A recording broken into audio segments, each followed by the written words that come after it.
Most retirees think choosing between RMDs and Roth conversions is some kind of complex math problem. And the truth is, not everyone should convert to Roth, and not everyone should be afraid of RMDs.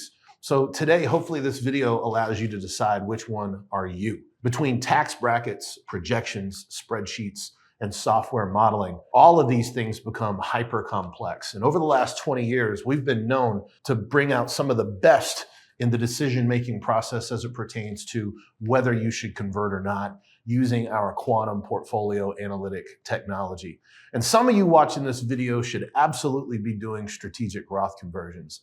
Others should accept RMDs and use them for what they should be used for: income, shortfalls, maybe qualified charitable distributions, and never lose any sleep over it, because it might not make sense to pay more in tax to convert than it does to actually accept the distribution. The other thing that a lot of us refuse to acknowledge is the truth.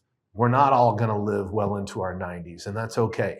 So unless you know something I don't, and that crystal ball is clear, pay attention and stay tuned. I'm Nick McLeod, founder of NJM Wealth Preservation Strategies. We've been helping families just like you across the country retire with clarity, structure, and confidence using disciplined and state-of-the-art, razor's edge technology, I might add, planning-focused strategies. Today, I want to reframe this entire conversation. It's not that RMDs are bad and Roth conversions are good. It's not black and white. But this should be tailored to you, your actual life, your goals, your wishes, and what you're looking to do with the dollars that you have amassed and been blessed with. So which one actually fits your retirement agenda? I want to start from the top. Let's start with the big myth.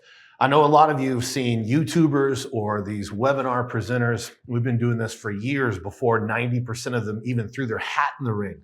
And they base their entire practice on two premises. Either A, RMDs are bad, let me show you how to avoid them by using some cheap trick to convert you to Roth. Listen, I'm here to tell you that it's not a one-size-fits-all decision. It's also not right for everyone. Let me talk about a couple of immediate case studies that come to mind. And we're off the script, folks, so we're just going to ad-lib for a few minutes on why Roth conversions make sense for some and not for others, and why RMDs can be useful for some people and not for other people. Take a case that we've been working for the last 2.5 months. She is single with no kids. She's young and healthy and has about $1 million left in her IRA, $900,000 already in her Roth, and over $2.2 million in non-qualified funds. So the reason for converting that last $1 million to Roth, in her opinion, is to avoid excess taxation later on in life that's derived from RMD. Now, the reason she feels like that is she lives off of her Social Security and a small pension because she has zero debt and it's just her. Lives in a town where cost of living is very, very low. So for her, she doesn't anticipate that the cost of living increases, COLA, and also inflation will hurt her much, and that she could stabilize on what she has long term because we have lots of cash in non-qualified stocks and blends and real estate equity coming in. So we're not worried about cash flow. What she's worried about is she'll probably live well into her 80s, and albeit she's in her mid-60s now, she won't have to take her RMD until she's 75. Let's do a little math. If she's got $1 million today and we're earning 7%, in 10 years, she's got $2 million. That means her RMD right out of the gates is over $70,000. As a single filer, that would bump her into another tax bracket as is today. But we don't know what the tax brackets will be in 10 years now, do we? So for this particular case study, it makes a whole lot of sense. And for her, it makes sense to use the interest derived from investments on the Roth money because it's all tax-free. So she's not causing herself any kind of tax bracket disruption by using interest derived from existing Roths to pay the tax bill on the IRA being converted over time. So we used quantum to run a couple of complex scenarios that showed her how to get her $1 million IRA converted over 4, 7, or 10 years before RMD started. She chose the middle option. We showed her the investment tools that would be in her best interest to use to pay for the cost, and voila. Now let's talk about another case study. A case study here where we only have a couple of $100,000 in an IRA. We've got $1 million in non-qualified funds, and the person was 70 years old. It's a gentleman that just came to one of my webinars the other night and one of my advisors just met with. For him, we had to really break down the why. He was scared because of webinars and bad information and bad actors on YouTube that his RMD on 200 grand was going to cause him some type of tax pain. Listen, this guy has a large pension and Social Security and is also a single filer. But the RMDs on 200,000, even if that sucker continues to grow based on investment returns after RMDs are taken out, even if that's the case, it's not enough to cause him any tax pain. Starting out at 73, his RMD is going to be 3.77%. So let's say his fair market value is $200,000. For easy math, let's just round it up to 4%. So he's going to be taking between $7,700 and $8,000 in his RMD.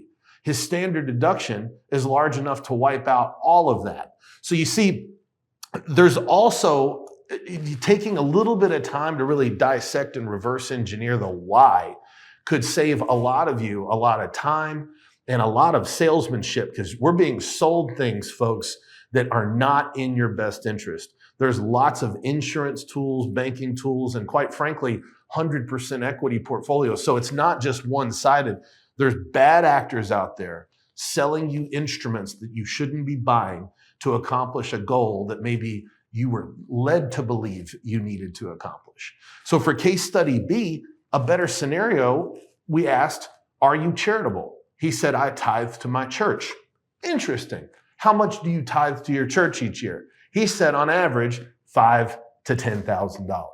Well, with a QCD, he could give away all of his RMD with zero tax. Don't touch any of your other investments. And RMD is completely tax-free with a qualified charitable distribution.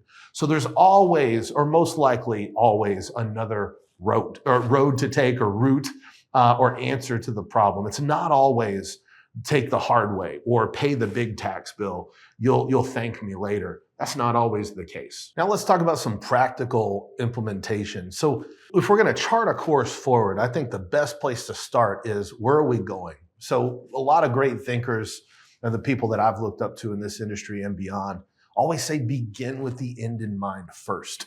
So why are we concerned with the taxation on RMDs? Well, number one, ask yourself, am I going to need any additional income either now or later when RMD starts to supplement the costs of living or inflation at that time? Or are there any unknowns? Or are you one of those people, and I'm kind of saying this with a smile on my face for a reason, because I talk to about 7 people your age each and every day along with my advisors, and we hear both sides of the table and in the middle. So are you one of those people that says, I don't need any extra income, but 2 times a year you go on a trip that you didn't plan for, or you buy something expensive, or repair a roof, or get a Winnebago, or pay for one of your kids' lake houses? I mean, I've got a lot of clients that say, I don't need any extra money. And then somehow at the end of the year, they took out an extra 75 grand. My point in saying this is the plan exists to allow us to do these types of things rather. So if we're going to use any additional withdrawals for any reason, that's not a bad thing. But it becomes a bad thing if you eliminate different avenues to take those withdrawals and just choose to put yourself in an illiquid position. What I mean by that is, if you're going to use any type of account to make a withdrawal, then ask yourself, how much on average will I be taking out? And how will that affect my overall tax bill? You have a 5-year waiting rule with Roth IRAs. So if you need those monies that you're converting to Roth within the next 5 years, you can't touch the interest that you're earning on that Roth money. And most people don't convert to Roth and just sit it in a savings account earning zero. What's the point of that? Now you're net negative after you paid the bill to convert to Roth.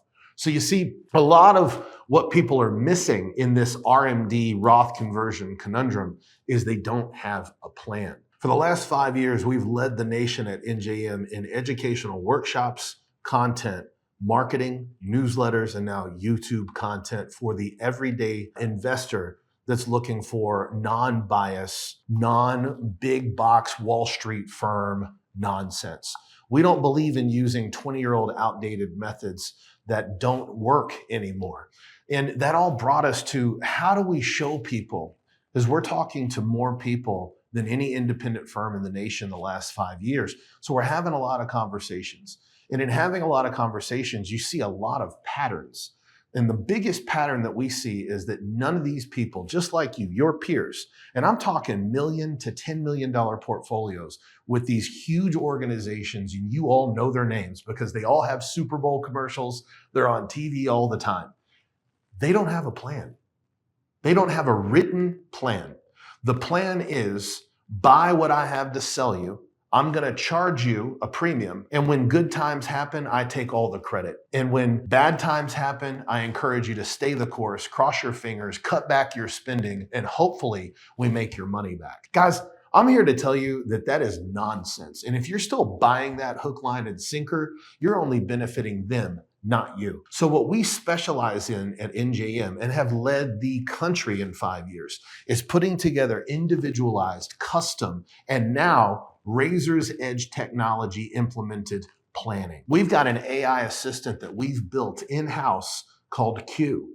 Q only works in conjunction with our advisors. We build Roth conversion plans, income plans, and portfolio designs that help you accomplish your goals first and not only focus on growth, growth, growth, growth, growth. Growth is great, but that genuinely was your job in saving and providing for this moment. At this point in life, when we reach retirement or what we call the distribution phase, the true onus is on you. It's on your ability to make prudent and intelligent decisions based on economic cycles, based on different geopolitical threats, who's in office, out of office, and what the Fed does. No, if you build a proper portfolio, your portfolio should be successful no matter what happens in any of those types of formats, because you can't control who's president and who's not, what the Fed chair does or doesn't do. But what you can control are the certain asset classes and investments you choose to buy and spend time in, and who you choose to work with. That's why we do the planning up front. I encourage each and every one of you to stop watching these infomercials for Roth conversion on the internet and all these firms that are pitching different investment tactics and annuities and this and that. Why don't we start with the planning first? The planning should lead you to the investment you need later. How do we accomplish tax planning, Roth conversion planning, income planning, cost of living increases, and inflation, all built for you, your time horizon, your health, your marital status, your filing status, and a slew of other questions. To begin this process, you can click the links below to visit our website and schedule a time with one of our advisors and use our client intake form. We also have the opportunity for you to come to and attend our weekly live workshop that's available nationwide on Tuesday nights at 7 p.m. Central Time. This link is also found below. Like and subscribe to continue to get this content pouring in. And I want to make sure that you understand what matters most. Having a 31-page, well-crafted custom plan with you in mind and you in mind only. Guys, this is built for you. You have access to this plan. And then from there, you can decide what the best financial firm fit for you is. Is it local? Is it regional? Is it big? Is it small? But not until you have your hands on a plan built for you. Thank you for watching. Again, my name is Nick McLeod. Click the links below and keep coming back to enjoy more honest and cutting edge content like this.